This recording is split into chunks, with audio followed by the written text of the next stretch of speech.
Oke, salam sejahtera. Selamat datang dalam sesi ketiga atau inisiasi ketiga. Pada inisiasi kali ini kita akan mengenal atau belajar terkait peramalan dan persediaan. Nah, di sini hati-hati kalian ada dua materi yang harus kalian baca dan download ya di sini. Jadi ada dua PPT. Nah, pada sesi ini juga Anda wajib mengerjakan tugas satu, di mana batas upload tugas satu ini adalah 2 minggu. Jadi selain diskusi juga ada tugas satu, ya. Nah, capaian pembelajarannya untuk kali ini anda diharapkan mampu melakukan peramalan permintaan berdasarkan metode peramalan yang tepat serta menjelaskan penentuan persediaan yang optimal berdasarkan metode yang tepat. Nah, selain itu Anda diharapkan bisa mampu mengolah permintaan, peramalan dalam rantai pasok, pendekatan dalam peramalan, terus metode-metode peramalan, ada time series, ada asosiatif, perhitungannya juga, akurasinya, tekniknya, bullshit, sampai nanti ke mengolah persediaan rantai pasok itu sendiri, gitu ya. Jadi Anda coba pelajari, Anda baca, nanti latihan soalnya Anda kerjakan juga. Oke, saya akan masuk ke video pengantar. Jadi karena ini banyak materinya dan waktunya dibatasi gitu ya. Jadi saya akan sekilas-sekilas. Nanti untuk lebih jelasnya kalian wajib baca. Saya akan share materinya ya.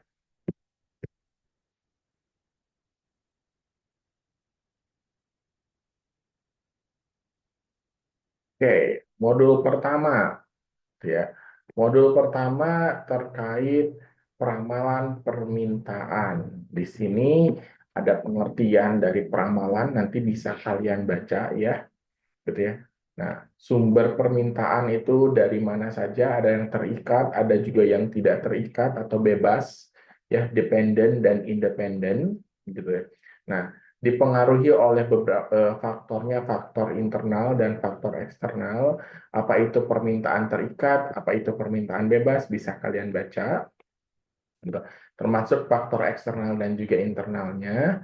Nah, tipe-tipe perilaku permintaan meliputi tren, siklus, dan pola musiman. Kalau tren ini pergerakan permintaan dan pola naik turun biasanya bertahap dalam jangka panjang. Nah, kalau siklus dia berulang biasanya sama dalam jangka panjang juga. Nah, musiman, nah ini pendek biasanya gitu ya, bergerak bebas gitu. Ini yang musiman. Nah, untuk mengakomodasi kekurangan pada peramalan gitu ya, biasanya mengurangi kesalahan prediksi melalui teknik peramalan yang lebih baik. Kalau membangun fleksibilitas yang lebih baik juga dan menurunkan lead time pada saat proses rantai pasoknya, gitu ya. Nah, peramalan dalam rantai pasok gitu ya, ada memiliki karakteristik gitu ya, harus bersikap hati-hati terhadap ramalan ini.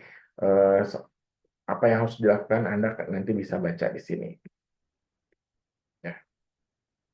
Nah, pendekatan peramalan ada tadi, ada kualitatif, ada kuantitatif ya, pendekatan dalam peramalan itu.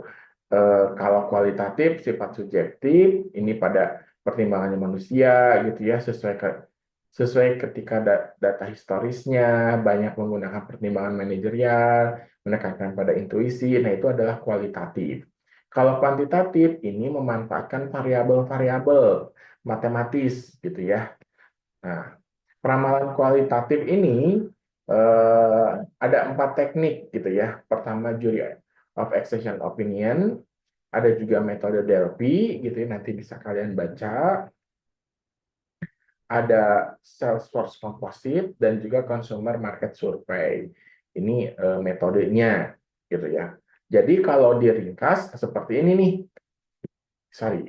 Yang tadi adalah kualitatif gitu ya, 4 metode yang kualitatif. Nah, ini yang kuantitatif. Ada 5 metode ya. ada naive approach, time series model, moving average eksponensial, associated model, sama trend prediction. Nah, yang ketiga ini, A, B, dan C disebutnya sebagai time series model. Kalau yang D dan E ini disebutnya sebagai associative model. Ya, ya disebutnya associative model.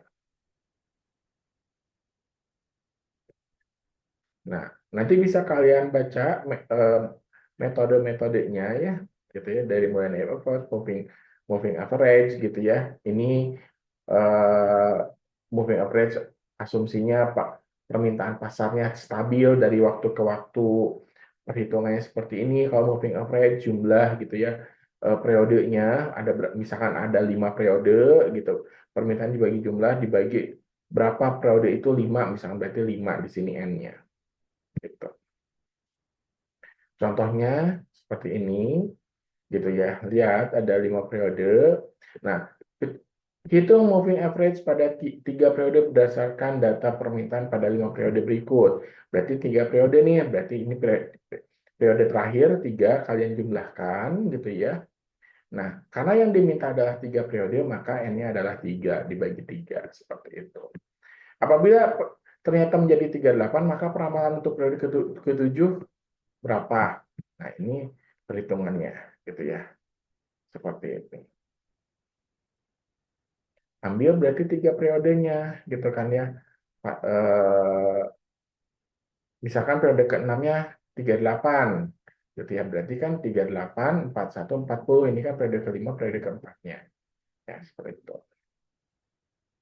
Kalau itu algoritma moving average ini memberikan bobot biasanya pada time series-nya gitu ya, seperti ini. Ya. Ini contohnya gitu ya. Tadi 5 periode ya, hitung weighted average-nya gitu ya, seperti itu. Maka yang nomor 1 kita 0,1 kali 40, 0,2, 0,3, 0,4 ini adalah untuk periode ke-6 berarti 41. Berarti ini periode terakhir nih 5, 4, 3, 2 gitu ya. Karena diminta soalnya adalah menggunakan bobot 0,4 gitu ya, berarti untuk periode terbarunya berturut-turut, maka periode sebelumnya adalah 0,3, 0,2, 0,1 gitu, berarti bobotnya ini 0,1, 0,2, 0,3, 0,4 dikalikan ya. Nah, seperti ini ya, 4 terakhir. Nah, istilah ini 4 terakhir isi.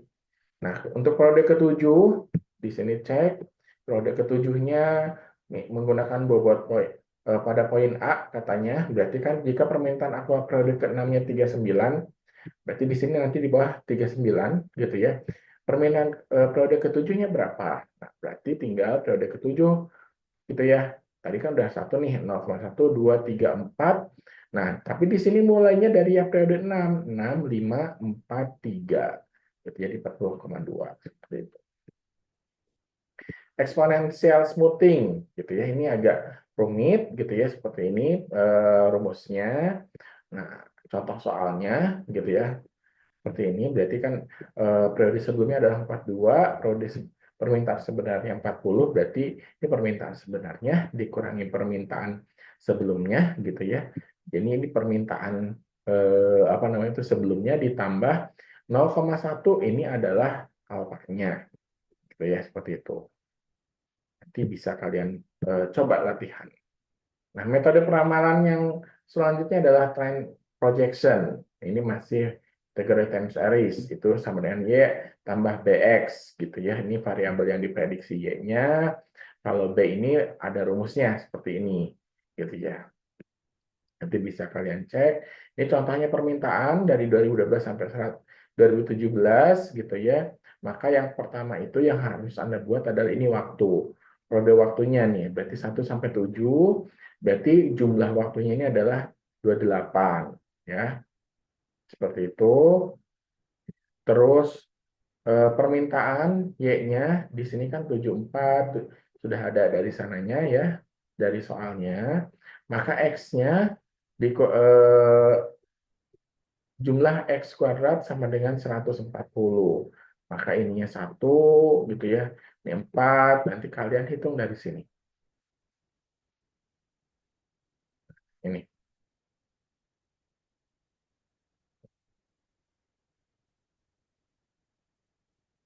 Sehingga nanti perhitungannya seperti ini. Nanti kalian coba ya.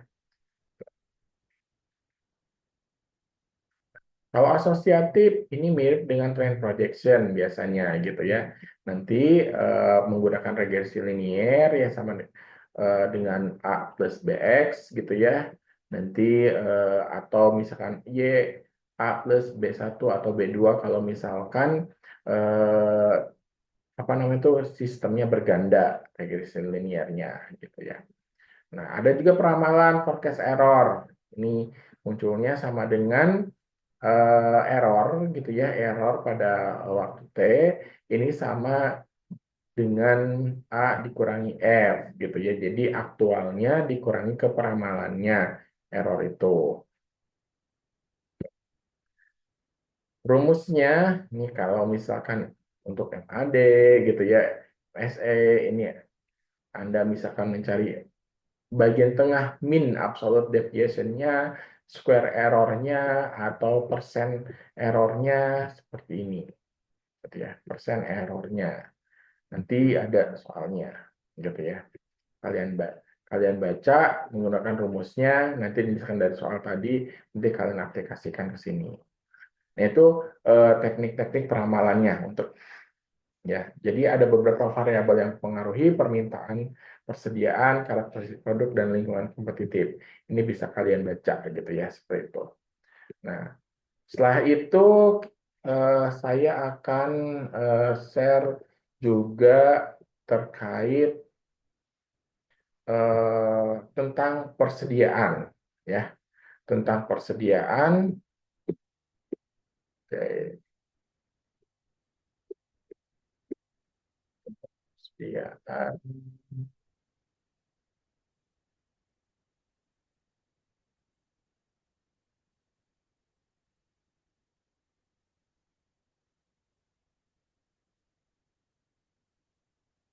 Nah, ini tentang persediaan model 4 gitu ya.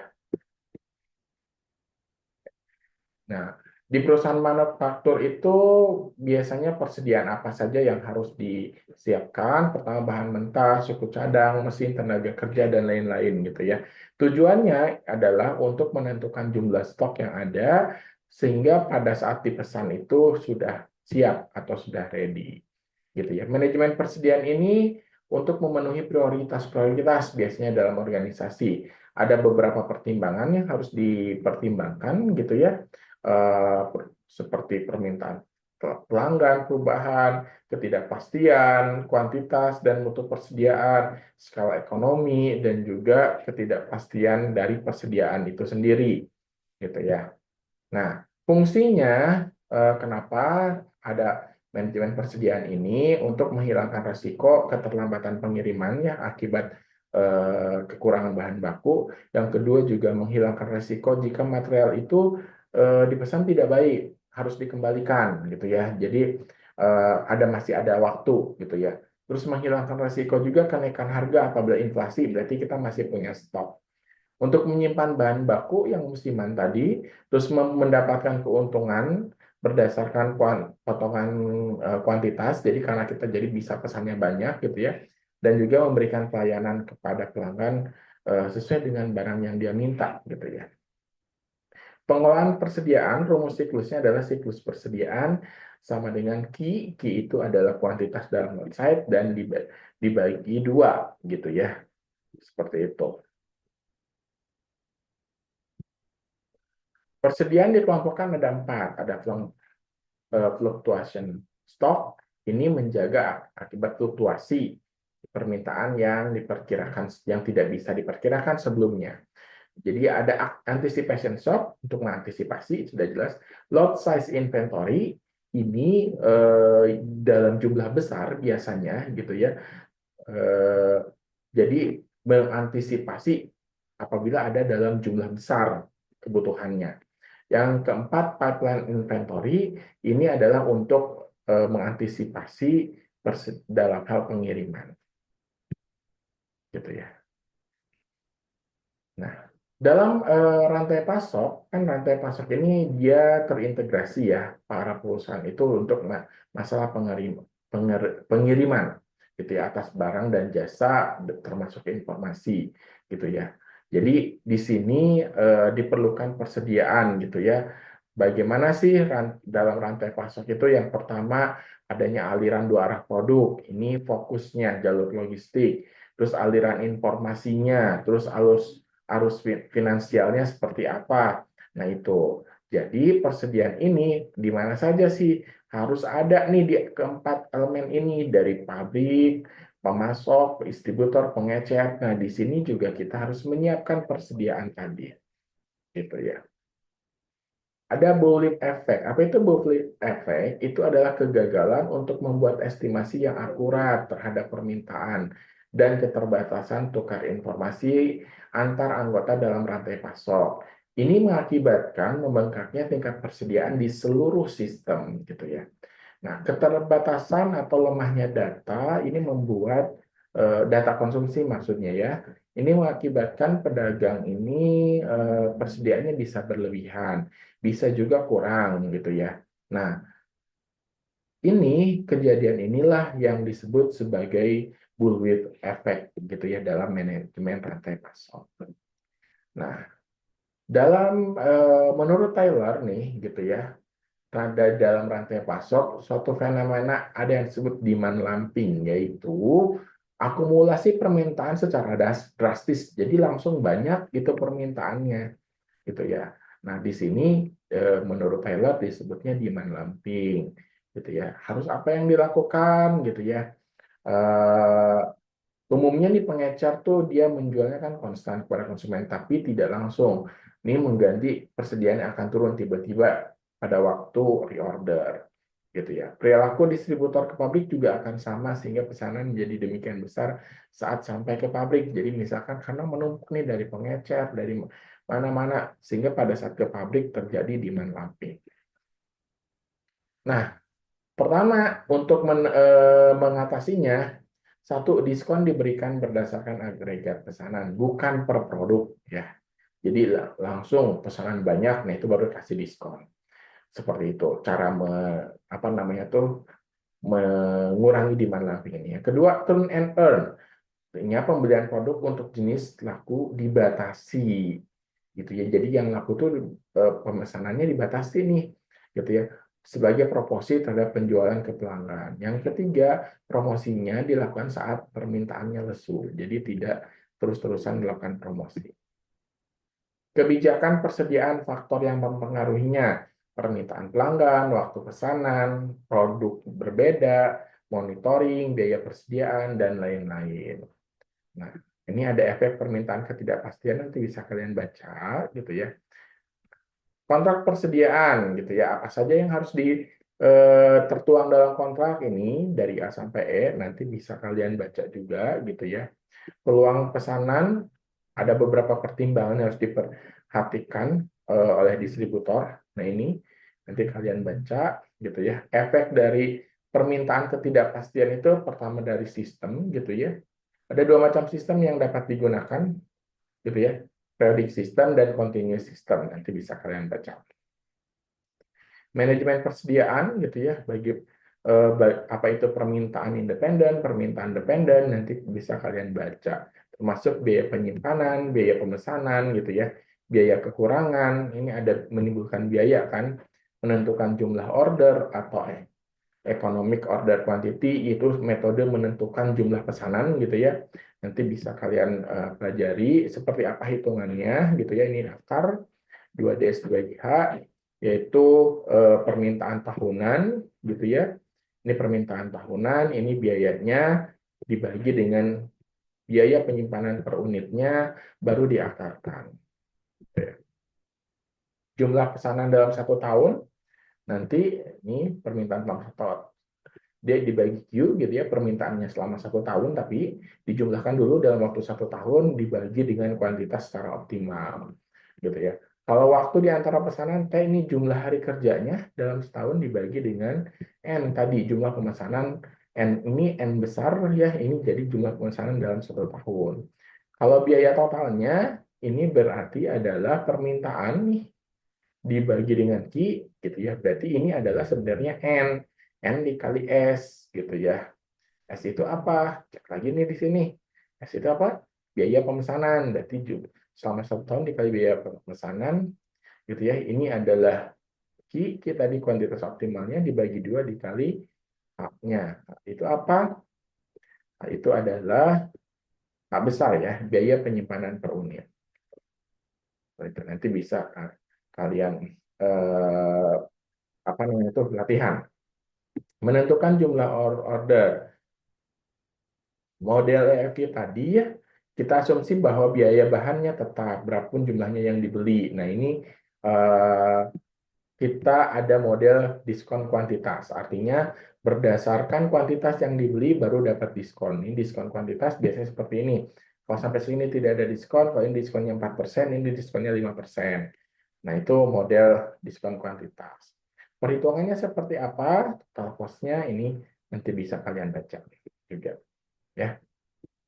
Nah, safety stock ini persediaan barang minimum untuk menghindari kekurangan. Safety stock terlalu banyak juga akan menanggung biaya, makanya safety stock ini harus dihitung mana yang lebih optimal. Seperti itu. Menentukan jumlah order itu bisa dengan model expected value. Di sini pertama kita harus cari expected value-nya dari jumlah biaya gitu ya dengan berbagai alternatif safety stock. Kemudian pilih biaya expected cost-nya yang paling murah. Macam-macam sistem persediaan, ada sistem reorder point, sistem periodik gitu ya, nanti bisa kalian baca. Sama sistem persediaan dasar, sistem visual gitu ya. Dan bagaimana mengelola rantai pasok persediaan dalam rantai pasok nanti bisa kalian baca. Nah, itu saja materinya cukup banyak, jadi kalian harus belajar dengan perlahan-lahan. Yang penting kalian paham. Setelah itu kalian juga harus banyak latihan. Sekian dari saya, sampai jumpa di sesi berikutnya.